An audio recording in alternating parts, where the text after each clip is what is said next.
Pues hoy soplamos las velas junto a las Hermandades del Trabajo porque el día 25 de enero de 1957 abrieron sus puertas en Córdoba y este día de este año ya 2017 pues han cumplido 60 años. Les presento a nuestros invitados de esta noche. Vamos a hablar de estas Hermandades del Trabajo. Al padre Carlos Romero, conciliario diocesano de las Hermandades del Trabajo. Muy buenas noches. Buenas noches. Y Agustín Rodríguez, director del Centro de Formación de las Hermandades del Trabajo de Córdoba. Bienvenidos ambos a Mira Córdoba y muchísimas felicidades por este aniversario que no ha hecho más que comenzar, que tienen un año por delante para seguir celebrándolo, ¿no es así? Con multitud de actos que intentamos, en la medida de nuestras posibilidades, ir organizando actos de distinto tipo.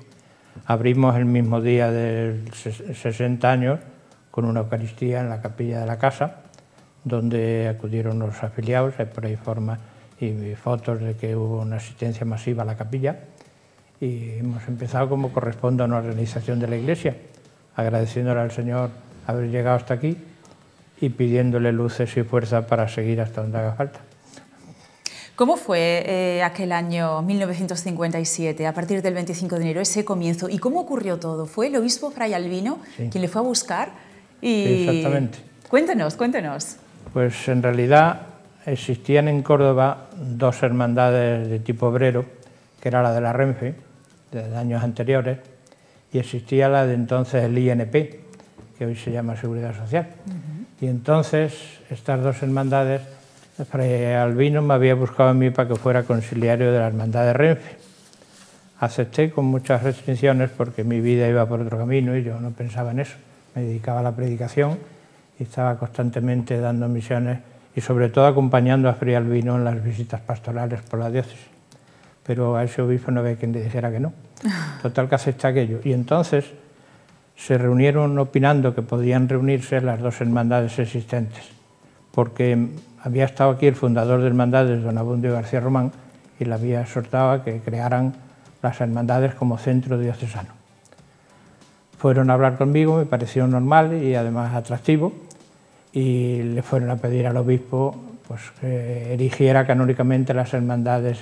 Entonces los estatutos exigían que tenía que haber 3 para crear el centro diocesano. Entonces el vino, que estaba por todas, pues erigió también canónicamente la hermandad también de empresa de Telefónica. Y con esas 3 se creó, erigió canónicamente, que no es que don Abundio las haya fundado, porque las hermandades existían desde el año 47, obra de nuestro verdadero fundador, don Abundio García Román. Y entonces empezaron a funcionar, a mí me nombró conciliario y como le parecía que tenía que aprender, me cogió un día por las buenas y me llevó a Madrid y me presentó al fundador, me dejó una semana allí que me enterara y él siguió, no sé dónde iba, a unas semanas sociales de Vigo, no sé dónde iba, y al volver me recogió. Y por el camino empezó a que quería enterarse de lo que era la hermandad. A mí me dio la impresión en el coche de que quería más saber si yo me había enterado que enterarse. Le estaba pasando un examen, ¿no? Sí, qué impresión había cogido, qué cosas venía, qué le parecía que era aplicable en Córdoba, en fin, el interés que tenía por todo esto. Naturalmente, don Abundio Fray Albino, su finalidad principal fue su obra social de la Sagrada Familia, pero nunca se olvidó, por mucho interés social y humano que tuviera, que era obispo. Entonces erigió a la vez, casi coincidiendo en el tiempo, pues una serie de organizaciones de seglares que pudieran, diríamos, delegar en ellos la acción evangelizadora y catequética de la Iglesia. Y así surgimos, con esa finalidad y con ese patrocinio tan extraordinario. Como anécdota te diré que luego en el transcurso de mi vida he sido 10 años conciliario nacional y conozco los distintos rincones de Córdoba, de España, donde está hermandades. Y siempre el problema es encontrar conciliario. Y hay que ir a rogarle mucho a los obispos que nos busquen un cura y tal. Y aquí fue al revés. Aquí fue el obispo el que llevó a hermandades y al cura buscado. Es que ese obispo tenía lo suyo. Bueno, al año prácticamente eran más de 1.500 afiliados a las Hermandades del Trabajo. Tanto no, mujer. Lo que pasa es que en el año y medio se crearon 5 hermandades más, de empresa o de profesión, generalmente de profesión, banca, comercio, actividades varias, y luego algunas de empresas, por ejemplo, la Metalgráfica, que era una fábrica que había en la Huerta de la Reina, y la SUPE, en fin, una amalgama de trabajadores de todas las ramas. Y así empezó a subir el número de afiliados, pero esas cifras que tú das son años después como consecuencia de la creación del Fontanar. Ajá. Y de la piscina, ¿no? De la zona de ocio. Ajá. Y ahí ya, al conjuro de ese atractivo social y humano que suponía la piscina, llegó mucha más gente a pertenecer a las hermandades. No que exigiéramos pausarlo, que tenían que ser afiliados, sino que eran mejorables los precios.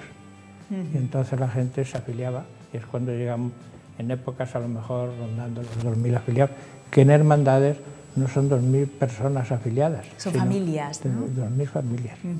Agustín, ¿cómo ha cambiado el concepto de hermandades del trabajo desde los años 50 del siglo XX al pleno siglo XXI? Bueno, yo diría que la esencia sigue estando vigente, porque hermandades, uno de sus principales objetivos ha sido siempre la formación del trabajador, la formación humana y espiritual. Y dentro de la formación humana, profesional, como medio para poder desenvolverse en el mundo del trabajo, pues eso siempre ha estado presente en Hermandades del Trabajo y, por supuesto, en Hermandades del Trabajo de Córdoba. Sí es verdad que todo evoluciona y en el 1997 se ponen en marcha los primeros cursos de formación que ya son homologados por la Junta de Andalucía. Y entonces, bueno, pues desde ese año, pues son ya 20 los años que lleva el centro de formación impartiendo certificados de profesionalidad y especialidades de alto valor para el trabajador, porque a la vista están los índices de colocación que llevamos obtenidos, que rondan el 70%. Padre, ¿tiene futuro las hermandades del trabajo? Sí, yo creo que no solo por lo que tiene de obra de iglesia, en la cual el futuro está siempre pendiente de la providencia, pero además desde un punto de vista humano y social y comunitario, pues creo que los problemas mayoritarios, más urgentes del mundo del trabajo, siguen estando vigentes. Entonces las hermandades siguen teniendo el mismo objetivo. Será de otra forma, será con otros modos, será a lo mejor con distintas obras. Muchas de las obras sociales que empezamos haciendo pues ya no tienen sentido. Tuvimos que abrir camino pues en problemas de cooperativas de viviendas, eso no existía aquí. Abrimos camino, por ejemplo, aparte de lo que dice Agustín desde el principio, antes incluso de crear el centro de formación, ese camino de buscar al trabajador pues unas circunstancias profesionales que le permitieran y le sigan permitiendo poder acceder en un tema tan duro y tan difícil como es el acceso al trabajo. Y en los demás aspectos, pues en lo formativo, humano, religioso y sobrenatural, seguimos teniendo el mismo objetivo.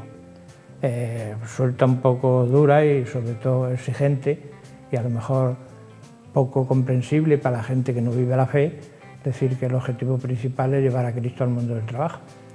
Y nos lamentamos de que no exista la caridad fraterna y el amor y la unidad, no solo en los centros de trabajo, sino en la vida particular de cada uno, hasta el extremo, te concreto por un detalle, que las hermandades, porque son una entidad privada, no pública de la Iglesia, aunque sea Iglesia, tan buena Iglesia es una como otra, pero nosotros no estamos creados por la jerarquía. A nosotros los obispos nos erigen canónicamente en una diócesis, te admiten a que las creas y te ayuda y te busca cura, pero no las crean los propios trabajadores desde su unión y por consiguiente eso siempre tendrá vigente mientras haya inquietud en el mundo del trabajo por seguir adelante con esto. Supongo... Y te iba a aclarar, perdona, que las hermandades no radican alrededor de una parroquia. O son de empresa o son de profesión, pero no tienen vinculación parroquial ninguna. O sea que puede ser gente de distintas parroquias. Lo único, por lo menos aquí en Córdoba, por el respeto que yo tengo a la labor parroquial, que si es posible no hacemos actos, ni los sábados ni los domingos, para que la gente privadamente se pueda incorporar a lo que quiera a su parroquia. Pero el resto, nosotros somos totalmente autónomos y giramos alrededor de una empresa, una hermandad de empresa como Telefónica o la Renfe, o una hermandad de profesión, como te he dicho, la banca o comercio, Y ahí ha sido nuestro objetivo y nuestra manera de caminar, y lo tendrá que seguir siendo mientras seamos hermandades del trabajo. Cuando alguien pudiera, a lo mejor, empeñarse en que seamos otra cosa, pues ya veremos qué da de sí esto. Bueno, es una suerte que tengamos la oportunidad de tenerle hoy en nuestro programa una persona vinculada a las Hermandades del Trabajo desde su fundación. No sé si ahora le viene a la cabeza, esto es un aquí te pillo, aquí te mato que le estoy haciendo, pero no, alguna anécdota, algo que resaltar, porque han sido 60 años de vivencia con el día a día, ¿no? Me encanta. Hombre, sí, yo todavía, a pesar de mis 87 años, no me lo has preguntado, pero te lo digo, pues yo todos los días a hermandades y todos los días celebro allí la Eucaristía. Por consiguiente, la experiencia es enorme en todos los sentidos. Y anécdotas y circunstancias así más o menos resaltables, pues qué sé yo, a lo mejor referente a la caseta de feria.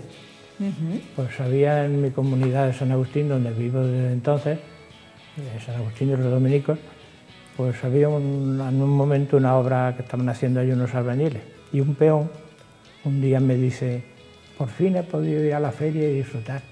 Y digo: ¿qué te ha pasado? Dice que he ido a una caseta donde he podido comprarle una Coca-Cola para cada uno de los niños, que en otras tenía que comprar una para los tres. Por los precios. Y de esas muchas, lo de Fontanar tiene infinidad de anécdotas. El niño chiquitillo, por ejemplo, que está con los padres por ahí correteando y ve unos morenos ahí tumbados al sol y dice: papá, ¿estos de qué color quieren ponerse? ¿Cuánto rato llevan ahí tumbados, no? Claro, anécdotas con las familias. Agustín, para este año 2017 supongo que tendrán numerosos eventos preparados o por lo menos ideados. ¿Cómo piensan celebrar este magnífico 60 aniversario? Bueno, pues estamos trabajando todavía en el programa de actos, pero como ha dicho el padre, comenzamos con una Eucaristía el día 25 y hay previsto pues una serie de actos, como son pues una jornada de charlas, coloquios. Tenemos previsto una exposición fotográfica, videofotográfica, queremos hacer allí en la casa, queremos hacer una jornada de puertas abiertas para que todo el mundo pueda conocer nuestra casa, el centro de formación, incluso las residencias de vacaciones de Cerro Muriano y en fin, y creemos que va a ser como culmen una publicación de un libro que lleva una compañera periodista escribiendo, Carmen Arroyo, durante más de un año, en la que hay una primera parte dedicada exclusivamente a la figura del Padre Carlos y una segunda pues que ya habla de las Hermandades del Trabajo y estamos pendientes también de su publicación.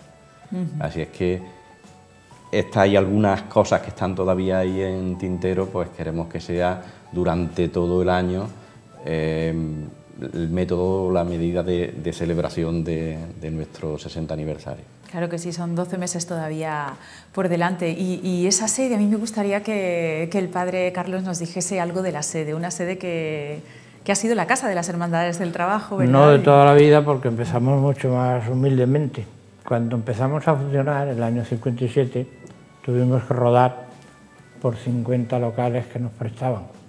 Entonces nos estuvimos reuniendo en el centro, en el grupo ferroviario de Colón, después en la iglesia, en el convento de San Agustín, porque no teníamos otro sitio. Nos dieron cobijo las monjas de la calle Concepción, o Gondomar. En la calle Gondomar, están las de la Milagrosa. Bueno, pues ahí nos dieron cobijo, incluso usamos mucho la capilla. Cuando teníamos actos religiosos, como no teníamos ni casa ni capilla, pues solo celebramos en las dominicas del Corpus o en las carmelitas esas de la calle Jesús María. Por ahí estuvimos rodando hasta que la intervención siempre paternal y benéfica de Fray Albino nos dio la posibilidad de encargarnos de la tómbola diocesana. La tómbola diocesana la tenían concedida unas monjas para sus labores y Cáritas había recogido el derecho, diríamos, de montarla, asegurándoles a ella un mínimo y luego lo que sacara Cáritas. Entonces, conseguimos de nuevo un día que hiciera al revés, que nos diera a nosotros la posición y la posibilidad de hacer la tómbola y pagándole a las monjas y a Cáritas lo que ellos sacaban y que lo hicieran sin hacerla. Y se nos dio también, mira la casa, se nos dio también que desde el primer año sacamos para comprar una casa. Nos ayudaron las Hermandades de Madrid en la organización, que ellos tenían mucha experiencia. Fíjate que con la tómbola diocesana de la vivienda de Madrid se han construido 10.000 viviendas en Madrid las Hermandades. Y aquí pues se consiguió la Casa Adorno del Cristo, donde hemos estado una serie de años, hasta que abierto Fontanar vimos que aquello tenía un volumen que necesitaba más casa. Entonces nos metimos en el lío de esta espléndida casa al lado de tus abuelos, que la conoces por lo menos por fuera. En la calle Rodríguez Sánchez. Rodríguez Sánchez. Dejamos un jardín que había, lo convertimos naturalmente en salones, 3 plantas, y después se acomodó toda la casa a las necesidades nuestras. Una capilla suficiente para nuestros cultos y después las distintas dependencias. Y últimamente, pues las 3 plantas que hicieron en lo que era el jardín estuvieron sirviendo para la Operación Juguete, que es lo que tú te acuerdas, y tanta gente en Córdoba. Esa Operación Juguete que no consistía en dar juguetes a los niños necesitados, porque Hermandades nunca se ha necesitado la labor de Cáritas, que no es obra benéfica. Por consiguiente, nosotros lo que hacíamos era conseguir unos precios de almacén o de fábrica incluso, para poderlos dar incluso muy por debajo del mercado. Y esa era la obra social. Y luego, sobre todo, que el Día de los Reyes hacíamos una gran fiesta.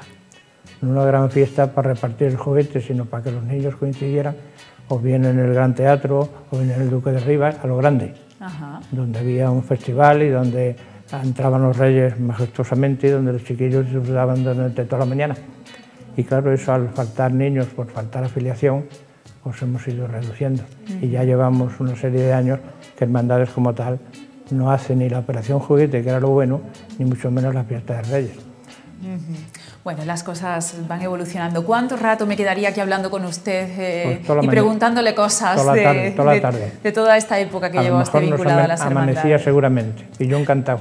Ay, pues muchísimas gracias. Ha sido un placer tener al padre Carlos Romero y a Agustín Rodríguez de las Hermandades del Trabajo con nosotros. Muchísimas felicidades, toda la fuerza del mundo para cumplir como mínimo otros 60 años. Volveremos a vernos porque a medida que vayamos organizando esa serie de actos que inicia Agustín, tendremos necesidad de hacerlo público a través de vosotros. Pues aquí tienen su casa para lo que necesiten. Muchísimas gracias. Gracias. Nosotros vamos a algo que nos gusta, que nos encanta y que seguro que a ustedes les encanta también. ¿Se acuerdan de nuestra serie Juan y Lola? Pues va a volver.